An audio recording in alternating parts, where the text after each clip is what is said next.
We're here on the top of Mount Rushmore with one of our greatest presidential heroes. Mark and I have climbed all the way up to the top of the mountain, and we're going to be asking Abe a few questions. Right, Mark? Yeah. Like, what are you doing on the top of a mountain? Yeah. How'd you get up here?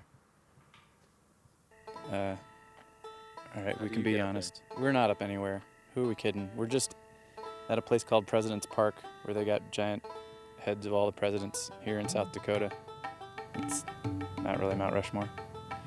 It's close, though. I mean, it looks like the same guy that's on Mount Rushmore. Yeah, that dude from Mount Rushmore. What's his face? Lincoln. Lincoln, right?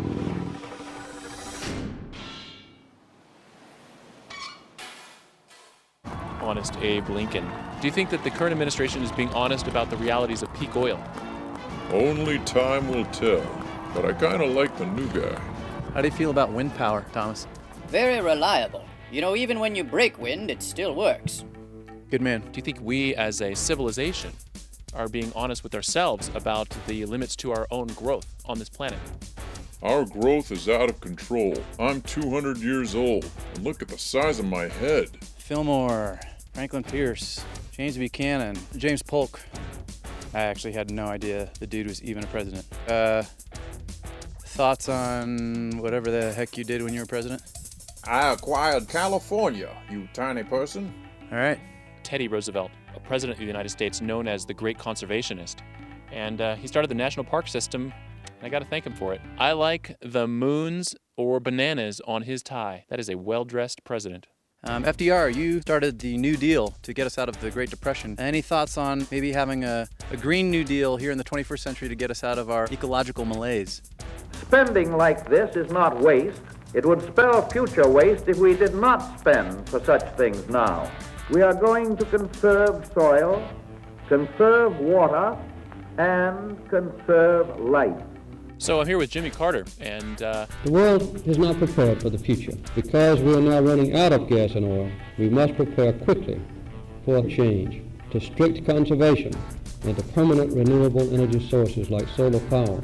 Reagan, you took the solar panels off the White House that Jimmy Carter put on the White House. Any reason why? Well, I'll tell you something. I think it was a kind of a revenge against Franklin Delano Roosevelt. A date which will live in infamy. And I'll move more furniture as I see fit in the weeks and months ahead. I would love to know what it felt like when President Reagan removed the solar panels that you put onto the White House.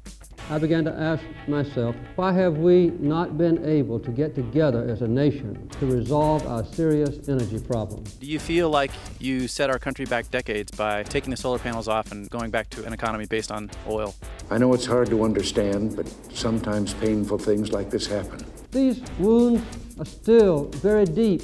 They have never been healed. Hostilities exist. Wait a minute. You don't like it, and neither do I. The energy crisis is real. It is worldwide. It is a clear and present danger to our nation. Jimmy. These are facts, and we simply must face them. That makes sense. You deserve the truth. I take full responsibility for my own actions. It was a mistake. By the time you reach my age, you've made plenty of mistakes. So you learn, you change, you go forward. Thank you.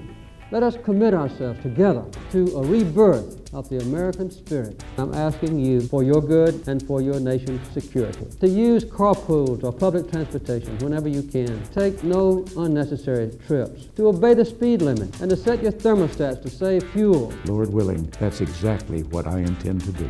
Every act of energy conservation is more than just common sense. I tell you, it is an act of patriotism. I will work, I will save, I will sacrifice, and do my utmost as if the issue of the whole struggle depended on me alone. Thank you. Working together, we cannot fail. You're great. Carry on. I didn't come all this way not to talk to a bunch of giant president heads. Any thoughts on your environmental record while you were president?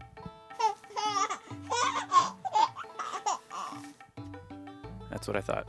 We can no longer consume the world's resources without regard to effect. We will harness the sun and the winds and the soil to fuel our cars and run our factories and roll back the specter of a warming planet. Starting today, we must pick ourselves up, dust ourselves off, and begin again the work of remaking America.